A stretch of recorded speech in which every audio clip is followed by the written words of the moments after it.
Good morning, magandang umaga pong muli sa inyong lahat, sa mga kapatiran at sa mga taong na andito ngayon upang makinig ng salita ng Diyos. Salamat po sa Panginoon na kayo po ay tayong lahat ay makikinig, makakapakinig ng kanyang mensahe sa araw na ito. Sumula sa Maynila, magandang umaga po sa inyong mga tagapako at mga dyan po sa gawain dyan. Kumusta kayo? At ganun din po sa Salvasyon, sa Barangay Salvasyon. Good morning po, Marina Aldaw po sa Indogabus dyan. Mga kapinsanan, mga kababayan, kababaryo, at sa Indonyo naman po, mga taga Nueva Ecija.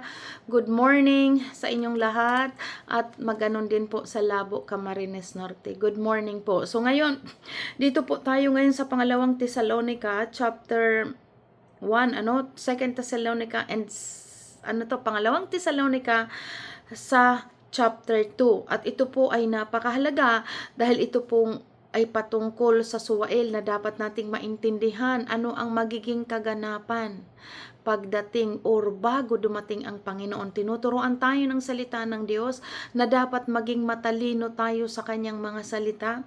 Kaya po tayo laging nagbabasa upang maintindihan natin kung paano una sa lahat, kung paano sumunod sa kalooban ng Diyos, at kung paano tayo magkaroon ng pananampalataya. At ito nga po, maintindihan natin kung ano ang magiging kaganapan sa darating upang hindi tayo nababahala o hindi tayo nag-aalala o nagkakaroon ng takot dahil pinaunawa sa atin ng Panginoon ang lahat ng bagay ay nasa ilalim ng kanyang kontrol. Kontrolado niya po ang lahat dito sa langit, dito man sa lupa, sa langit. Kontrol niya ito, subalit ang sabilin niya sa atin, sumunod tayo sa kanyang kalooban dahil tayong mga sumusunod ay kanyang iingatan. So ito po ang mensahe ngayon, ang patungkol sa suwail. Pinapaalalahanan tayo ng iba't ibang aklat na talagang unawain natin, isabuhay ang ating mga napapakinggan dahil naintindihan natin talaga po sa pagdating ng araw, yung nagnanatiling tapat lamang ang siyang maliligtas. So ito, pagdating dito sa chapter 2 ng suwail, ang suwail po, ito po yung magbablasphemy sa Panginoon. Itong suwail na ito po yung mamumuno dito bago bumalik ang Panginoon, magiging masama ang sanlibutan. Kaya nga itinuturo po dito sa atin na manatili kayong tapat, panghawakan nyo ang inyong mga napakinggan, sabi ni Apostol Pablo, pag-isabuhay ninyo upang hindi kayo mailigaw. Kasi ito nga pong suwail na ito, itong mamumuno na talagang siya po ang gagawa ng kasamaan, isang pinuno ito na tao, napapasukan ito ng espiritu ng dyablo na siya po ang maghahari dito sa lupa. At dito siya maggagawa ng mga himala, lahat ng mga panlilinlang upang mailayo ang mga believers sa kanilang pananampalataya sa Panginoong Hesus. Kaya pakinggan po natin ito, sabi dito sa chapter 2, verse 1, ang suwail. Pero bago po yan, let's pray muna. Hallelujah. Yes, Father God, minsan pang muli, oh God, muli dumudulog po kami sa iyo sa oras na ito sa aming pakikinig ng iyong banal na salita. Holy Spirit, ikaw po ang kumilos at magturo sa aming lahat upang maulubos naming maintindihan ang chapter 2 na ito po ng 2 Thessalonica. Mangusap ka po sa amin, ikaw po ang nabubukas ang aming kaunawaan, kaya pinagkakatiwala po namin ito sa iyo at pinupuri ka namin, Ama, sa kabutihan niyo sa aming lahat. Sa ngalan po ng Panginoong Hesukristo, ito po ay dalangin namin sa iyo. Amen. Amen. So, okay, ang suwail. Mga kapatid, sabi po dito, mga kapatid, tungkol naman sa pagbabalik ng ating Panginoong Hesukristo at sa pagtitipon sa atin upang makapiling niya, nakikiusap kami sa inyo na huwag agad magugulo ang inyong isipan o mababahala kung mabalitaan ninyong dumating na ang araw ng Panginoon. Huwag kayong maniniwala sa kahit sabihin pa nilang iyon ay pangaral o pahayag o isinulat namin. Huwag kayong magpadaya kanino man sa anumang paraan. Hindi darating ang araw ng Panginoon hanggat di pa nagaganap ang huling paghihimagsik laban sa Diyos at sa paglitaw ng suwail na itinakda na na itinakda sa kapahamakan. Itataas niya ang kanyang sarili at kakalabanin ang lahat ng kinikilalang Diyos at sinasamba ng mga tao. Uupo siya sa templo ng Diyos at magpapakilalang siya ang Diyos. So kung titingnan po natin dito, mula 1 and 2, pinapaunawa po dito sa atin na kung makakabalita daw tayo tungkol sa pagdating ng araw ng Panginoon. Ibig sabihin, may nagsabi sa inyo na nandyan na ang Panginoon, huwag daw tayong maniwala.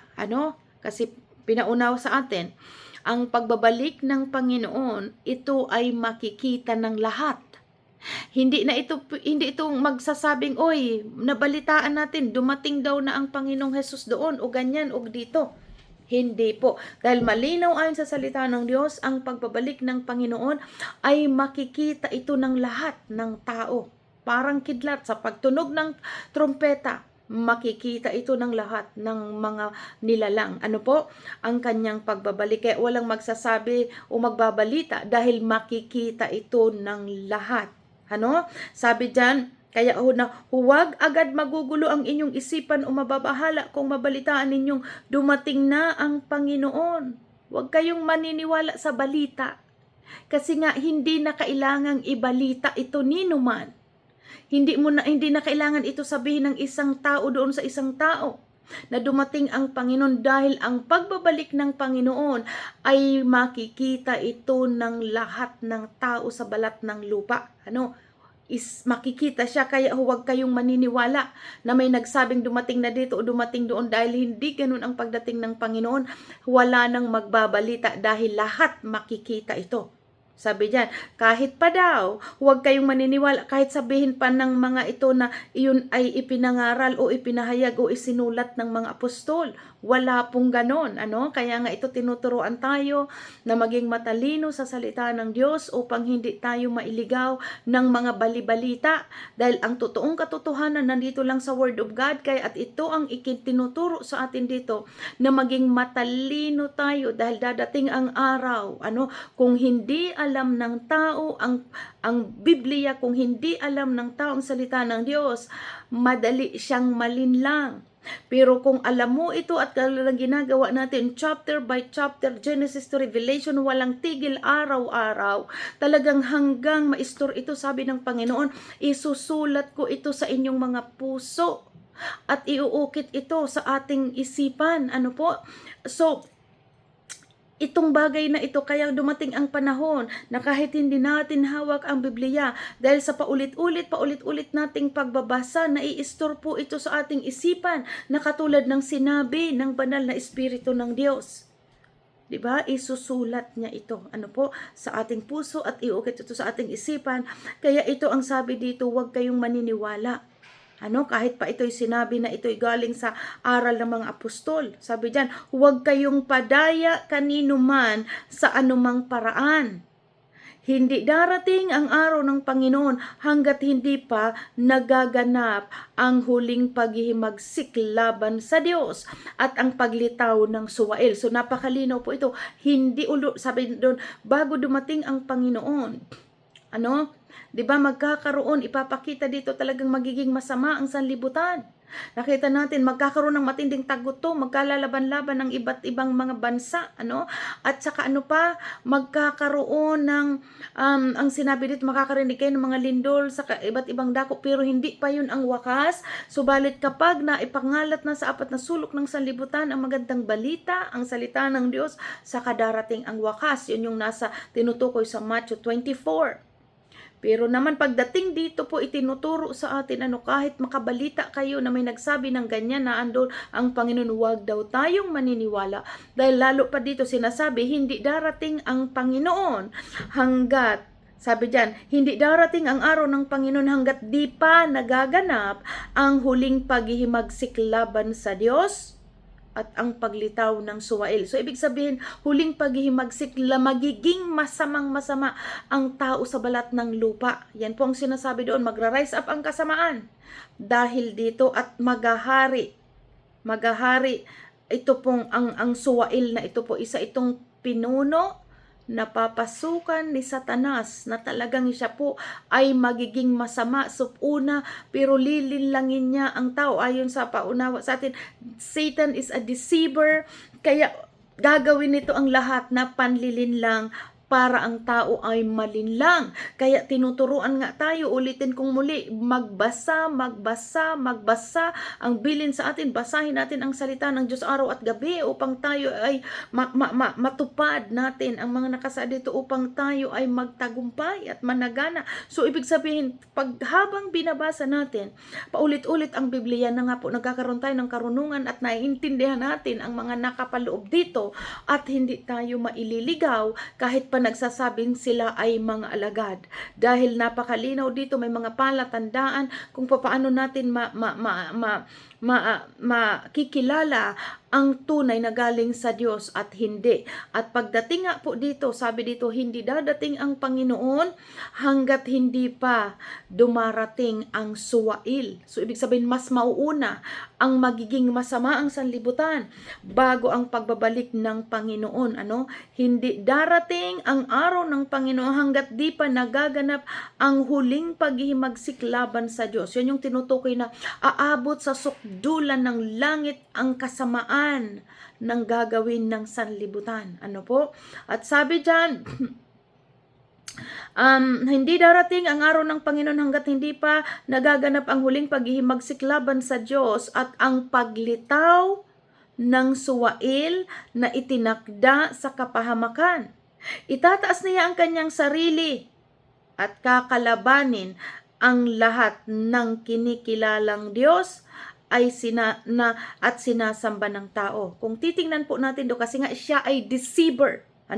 Kung titingnan po ninyo ang verse 4, itataas niya ang kanyang sarili at kakalabanin ang lahat ng kinikilalang Diyos. So kung titingnan natin dito ang word na Diyos, maliit na litra.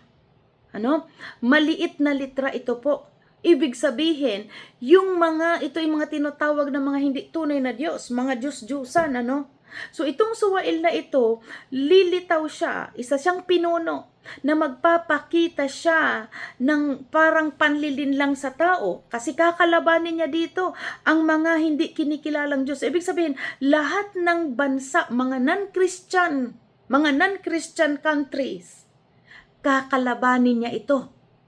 Dahil kumbaga sabi diyan, magpapakita siyang maglilinlang. Ang purpose po ng suwail na to ay malinlang ang mga believers. Kaya dito lilitaw siya. Ibig sabihin, ang purpose ni Satanas ay malinlang ang mga mananampalataya kay Kristo Jesus. Kaya magpapanggap siya na kapanig ng Kristiyano. Kaya kakalabanin niya ang lahat ng kinikilalang Diyos. So, ibig sabihin, sa buong mundo, lahat ng mga hindi sumasamba sa Panginoong Jesus, kakalabanin niya po ito. Sabi diyan, kakalabanin ang lahat ng kinikilalang Diyos na sinasamba ng tao. Yung mga Diyos-Diyosan, kasi malit po ito, Kunyari, itong leader na ito, kasi isa itong leader ng sino man, ang magiging leader na ito po, napapasukan siya ni Satanas. At magpapakita siyang kabutihan para malinlang ang mga tao hanggat kapag nalinlang niya na ang tao, doon na siya gagawa ng kasamaan. Kaya sabi dito, itataas niya ang kanyang sarili at kakalabanin ang lahat ng kinikilalang Diyos na sinasamba ng tao. At sabi diyan, uupo siya sa templo ng Diyos at magpapakilalang siya ang Diyos. Tingnan niyo po ang kaibahan ng dalawang ito. Kakalabanin niya ang mga kinikilalang Diyos, which is mga hindi totoong Diyos, yung mga non-Christian countries. Kakalabanin niya po ito ng Antichrist na ito.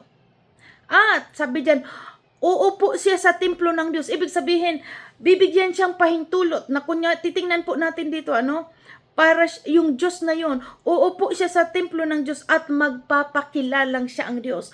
Magpapakilalang siya ang tunay, siya ang tunay na Diyos. Kaya nga, titingnan natin dito, talagang fake, kumbaga sa maano natin, isa itong manlilinlang. Kaya unawain natin po lagi ang salita ng Diyos na maintindihan natin na itong Antichrist na ito po ay lilitaw upang magpapanggap na siya ang Diyos. At ayon sa pahayag na basa po natin ito na bibigyan siya ng pagkakataon. Dahil dito po masusuri ang mga believers sino talaga ang mananatiling tapat hanggang wakas. Kaya tinuturuan tayo po dito na maging matalino sa salita ng Diyos. Ano po?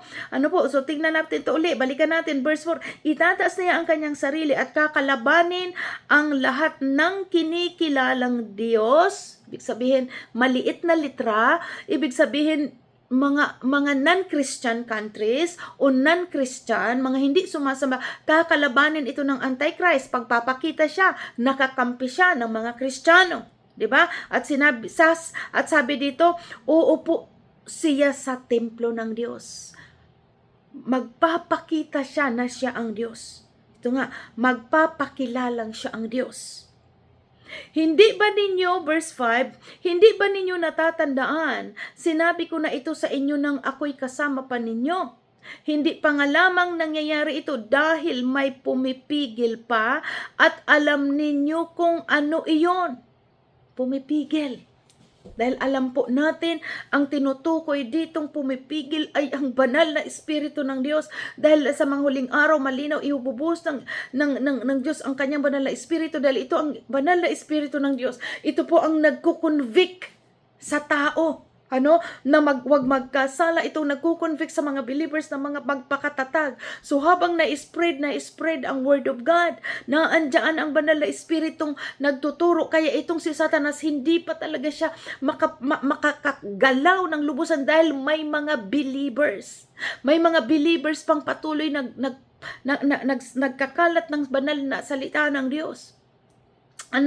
So ayan, sabi dyan, hindi pa nga lamang nangyayari ito dahil may pumipigil pa at alam ninyo kung ano iyon. Lilitaw ang suwail pagdating ng takdang panahon, ngayon pa man ay gumagawa na ng hiwaga ng kasamaan at mananatiling ganyan hanggat di naaalis ang humahadlang sa kanya.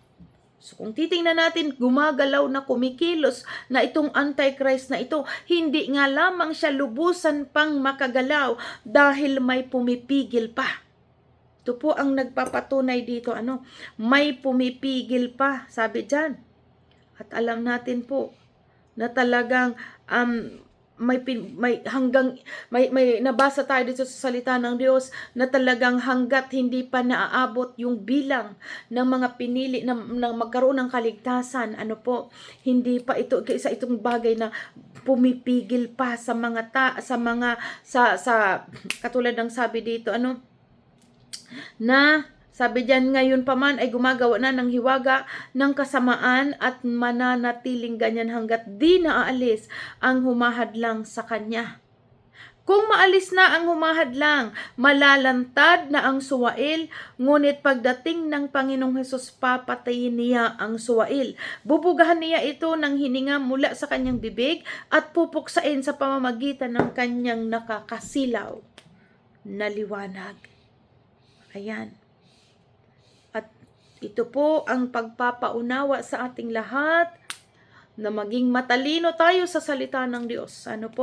Na wag natin itong hayaan na hindi natin ito lubos na maunawan. Kaya tinuturuan tayo, basahin at basahin, hilingin sa banal na Espiritu ng Diyos na turuan tayo. Dahil yun ang trabaho ng banal na Espiritu Santo, turuan tayo sa mga bagay na ito.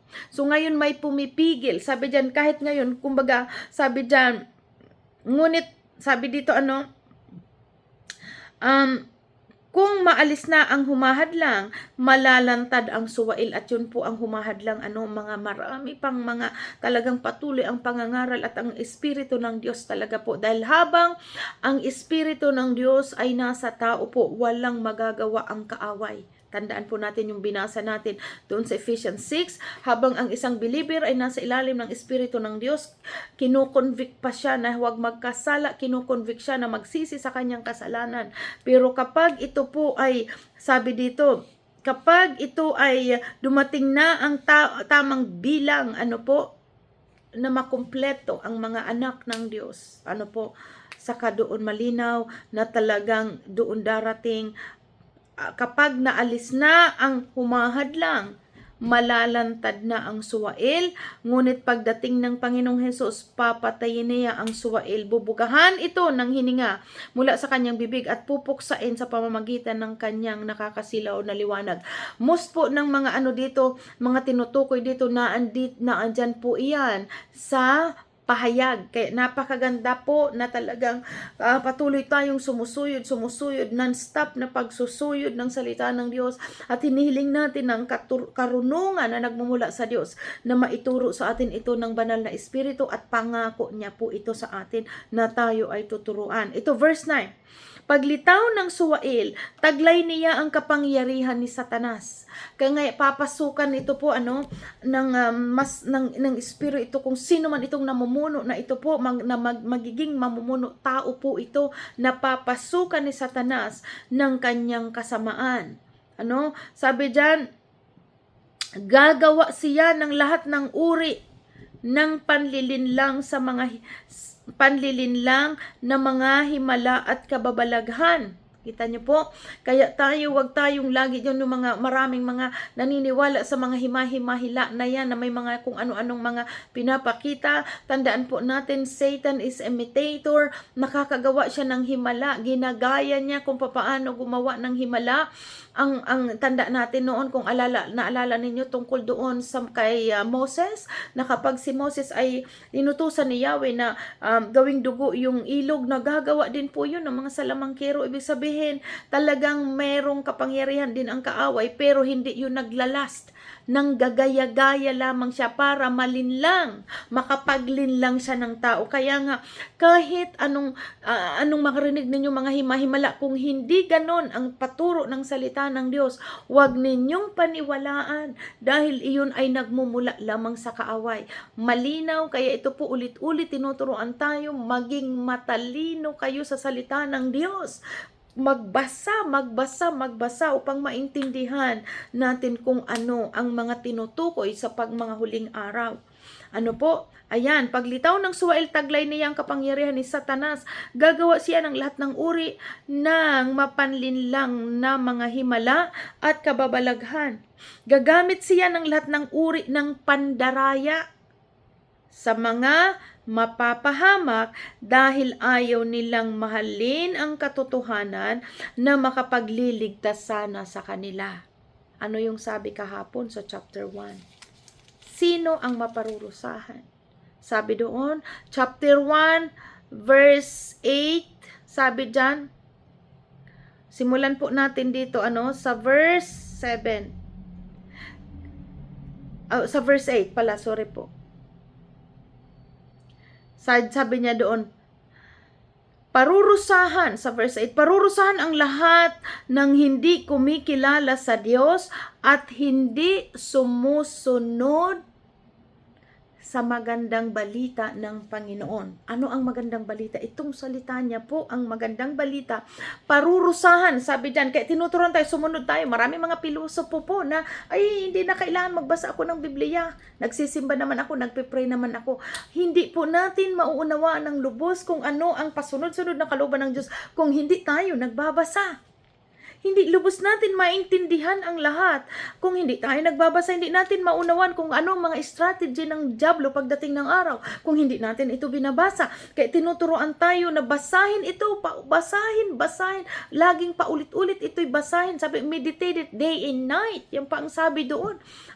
Upang maging matalino tayo pagdating ng araw, hindi tayo mailigaw. Kasi itong Antichrist na ito, gagamit siya ng lahat ng uri ng pandaraya sa mga mapapahamak dahil ayaw nilang mahalin ang katotohanan na makapagliligtas sa kanila. So ayaw nilang makinig, malilinlang yung mga mapapahamak kasi ayaw nilang pakinggan ang katotohanan. Ito na nga po ang Biblia, ang katotohanan. Ang salita ng Diyos ang katotohanan, pero magyaya ka na magbasa ng Biblia, ayaw nilang pakinggan. At yan po ang mga malilinlang. Yan po ang sabi dito, mga ayaw sumunod sa magandang balita. Sabi dyan, sabi diyan, gagamit ng lahat ng uri ng pandaraya. Kaya kung hindi mo alam ang Word of God, madali kang madaya. Pero kung alam mo ang Biblia ulit-ulit na itanim ito sa iyong puso, na isulat ito sa iyong isipan, hindi ka maililigaw. Ano po? Dahil itong kaaway na ito po, ito ay talagang deceiver, mandaraya, sabi diyan. Dahil dito, pakinggan po natin, 10, gagamit siya ng lahat ng uri ng pandaraya sa mga mapapahamak. Mapapahamak ang dadayain niya. Kasi hindi niya madadaya po mga believer, yung mga strong believers na alam ang salita ng Diyos. Paano niya madadaya yun? Dahil alam ang salita ng Diyos. So, paano tayo madadaya na ulit-ulit na binabasa natin ang Word of God? Pero kaya tinutukoy dito, ang madadaya niya ay ang mga mapapahamak na ayaw sumunod sa katotohanan na makapagliligtas sana sa kanila. Ang Word of God. Ito po ang ating maintenance. Habang hinihintay natin ang pagbabalik ng Panginoong Hesus, habang nakatune in tayo lagi sa Word of God daily po, ito ang nagbibigay linaw sa ating isipan kung paano tayo sumunod sa kalooban ng Diyos. Ito ang nagpapabanal sa atin, katulad ng sabi ng salita ng Diyos. Ito po, kahit nandito pa tayo sa lupa, lumalakad, nandito sa magulong sanlibutan, punong-puno ng mga temptation, pero habang nakatune in tayo sa Word of God at talagang pinapakinggan natin ang instruction ng Diyos kung paano tayo mamuhay, habang nandito tayo sa lupa, napapabanal tayo. It's not because of our strength, kundi ito ay dahil sa salita. Habang binabasa natin ang Word of God, pinananampalatayanan at sinusundan ang instruction paano tayo mamumuhay, ito po ang ating kabanalan. Kaya tinuturuan tayo ng Diyos na kailangang basahin ito, unawain, isabuhay. Dahil yung mga ayaw makinig, ayaw unawain o ayaw magbasa, malinaw po dito, silang ayaw sumunod sa kalooban ng Diyos ay parurusahan. Katulad ng sabi dito, gagamit siya ng lahat ng uri ng pandaraya sa mga mapapahamak dahil ayaw nilang mahalin ang katotohanan na makapagliligtas sana sa kanila. Dahil dito hahayaan ng Diyos na sila'y malinlang ng espiritu ng kamalian at maniwala sa kasinungalingan. Kaya nga maraming yung mali ginagawa nilang tama kasi na-deceive. Yung tama ginagawa nilang mali dahil bakit? Hindi nasusundan kung ano ang totoong galing sa salita ng Diyos. Hindi naiintindihan na kung paano nagsasabi ang Diyos, paano tayo mapabanal. 'Di ba? Yung Word of God po ang totoo, ito lang ang katotohanan, maliban na ibig sabihin po, maliban na ang salita na inyong naririnig ay hindi sa Word of God, it's not from the Lord. Pero habang ang ginagawa natin yun lamang tumpak dito sa Word of God, ito ang katotohanan. Anything na oppose, yun po ang ibig kong sabihin, anything na oppose dito sa Word of God, galing iyan sa dyablo. Kaya anuman yung pinapaniwalaan ng tao na sa palagay niya galing sa Diyos, kung contradict yan sa Word of God, hindi yan galing sa Diyos. Lahat lamang na galing sa salitang ito ang katotohanan. Kaya magbasa tayo ng Word of God dahil dito ililitaw ng salitang ito kung ano ang mga panlilinlang ng kaaway. Doon natin ma-identify kung iyan ba'y galing sa Diyos o hindi. Kasi marami po ngayong kumikilos na talagang mga haka-haka, Pero kung anong sinabi ng Diyos ditong mali, pag sinabing mali, mali.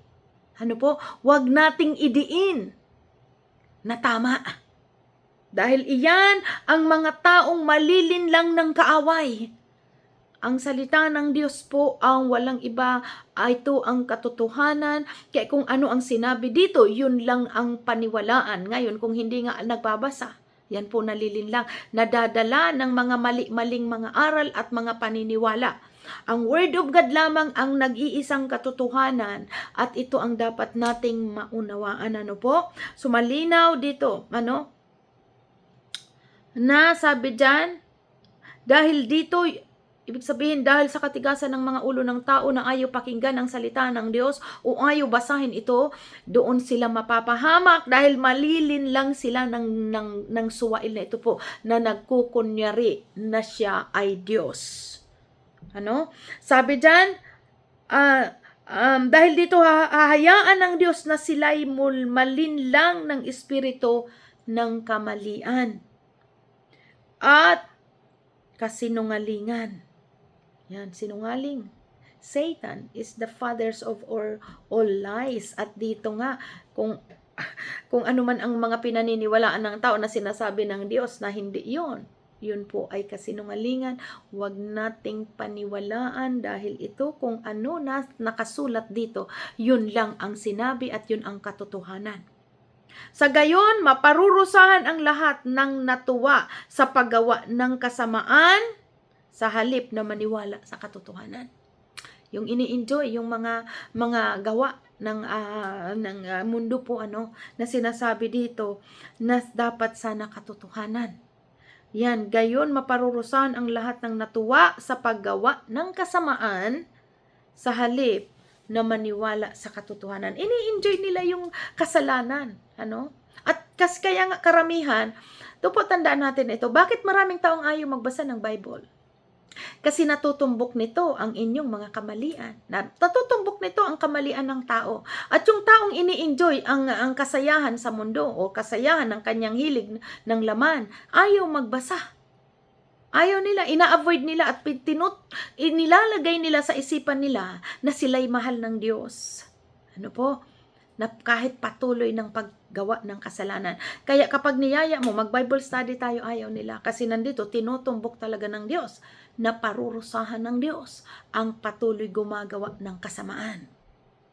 Ayan. So, ayan po dito sa last, hinirang upang maligtas. Mga kapatid na minamahal ng Panginoon, dapat kaming magpasalamat palagi sa Diyos dahil sa inyo. Kabilang kayo sa mga unang pinili upang pagkaluban ng kaligtasan sa pamamagitan ng Espiritu Santo at ng inyong pananalig sa katotohanan. Tinawag kayo ng Diyos sa pamamagitan ng magandang balita na ipinapahayag namin sa inyo upang makasama kayo sa kaluwalhatian ng ating Panginoong Hesukristo. Ito po yung bakit patuloy tayo nagbabasa. Ito yung sinasabi ni Apostol Pablo dito na tinawag tayo sa pamamagitan ng magandang balita. Dahil sa magandang balitang ito po, dito tayo nabigyan, nabuksan ang ating kaunawaan. Nakita natin kung gaano talaga tayo noon nagkasala sa Diyos. Subalit yung pinaunawa ng salita ng Diyos, ang Panginoong Hesus ay namatay, ipinako sa krus upang tayo matubos at magkaroon ng panibagong buhay at sa brand new. Kaya habang binabasa natin ito, natuturuan tayo kung paanong lumakad ayon sa kalooban ng Diyos habang hinihintay natin ang pagbabalik ng Panginoong Hesus o hanggang sa dulo ng ating buhay, lumakad tayong may kabanalan. Verse 14, tinawag kayo ng Diyos sa pamamagitan ng magandang balita na ipinapahayag namin sa inyo upang makasama kayo sa kaluwalhatian ng ating Panginoong Hesukristo. Kaya nga mga kapatid, magpakatatag kayo at panghawakan ninyo ang mga katuroang ipinasan namin sa inyo. Ito yung word of God. Kaya talagang dito tayo matututo po. Basahin natin ang word of God dahil dito tayo matuturuan. Kung ano ang tamang pagsunod sa Diyos at ano ang totoong aral mula sa Panginoong Hesus upang hindi tayo mailigaw. Amen? At sabi po dyan, kaya nga mga kapatid, magpakatatag kayo at panghawakan ninyo ang mga katuroang ipinasa namin sa inyo sa pamamagitan ng aming sinabi o isinulat. Yung sinabi lang dito, ito lang po, mga naandito ang paniwalaan. Aliwin nawa kayo ng ating Panginoong Hesukristo mismo at ng ating Diyos Ama na umiibig sa Diyos at dahil sa kanyang kagandahang loob ay nagbigay sa atin ng walang hanggang kaaliwan at magandang pag-asa. Bigyan nawa kayo ng matatag na kalooban para sa lahat ng mabubuting gawa at salita. Purihin po ang Diyos. Amen? So ayan, alam niyo po itong patungkol dito, kulang ang 1 oras natin kapag itinalakay natin ito. Pero ang advice ko po sa inyo, dahil ang ating oras ay talagang limit ngayon sa bawat gawain, ay talagang inaano natin na eksakto lamang sa dapat na oras na po sa atin. So, I suggest na basahin, hilingin ninyo sa banal na Espiritu ng Diyos na maunawaan ang salita niyang ito at kalooban ng Panginoon na ipaunawa sa atin ito. At basahin po nga talaga ninyo. Yun laging paulit-ulit na itinuturo ito sa atin ng Apostol Pablo. Sabi niya nga, I know, alam nyo to. Pero inuulit-ulitin pa namin ito sa inyo. Ibig sabihin, kahit alam na natin ang Word of God, lagi ulit-ulit para lagi ito pong fresh sa ating isipan. Lagi ito pong po sa ating puso. So basahin uli. Basahin. Yun po ang laging masasabi namin. So anyway, so God bless everybody. Dito po tayo magtatapos. So hanggang sa muli, sa next Sunday, everyday bukas, basahin po ninyo, uulitin ninyo mamaya, pagkatapos ng gawain, ulitin nyo ito sabay, ang patungkol sa suwail, at hilingin sa banal na Espiritu ng Diyos, na bigyan ng kaunawaan ang bawat isa. So God bless po. Let's pray. Hallelujah, Father God. Thank you so much sa iyong banal na Espiritu po namin. Patuloy pinagkakatiwala ang aming mga sarili, ang aming isip, ang aming puso. Tulungan niyo po ang bawat isa at ang lahat. Bigyan niyo po, Panginoon, ng kauhawan ang lahat sa amin na magbasa ng iyong salita upang malaman namin ang katotohanan, yung totoong galing sa iyo, O God, at upang hindi kami malinlang ng anumang mga panlilinlang na gagawin ng Antichrist na ito pagdating ng panahon. Thank you, Father. We know na talagang hindi mo kami pababayaan ayon sa pangako mo, Ama, hanggang sa dulo ng mundong ito, hindi mo kami pababayaan. Kaya tulungan niyo po ang lahat na maging tapat tulad ng sabi ng salitang ito, magpakatatag kami at panghawakan ang mga aral na aming napapangkinggan mula sa salitang ito. So thank you, Father. We praise you, we bless you, Ama, sa ngalan po ng Panginoong Hesus Kristo. Amen. So God bless everybody. Bye-bye.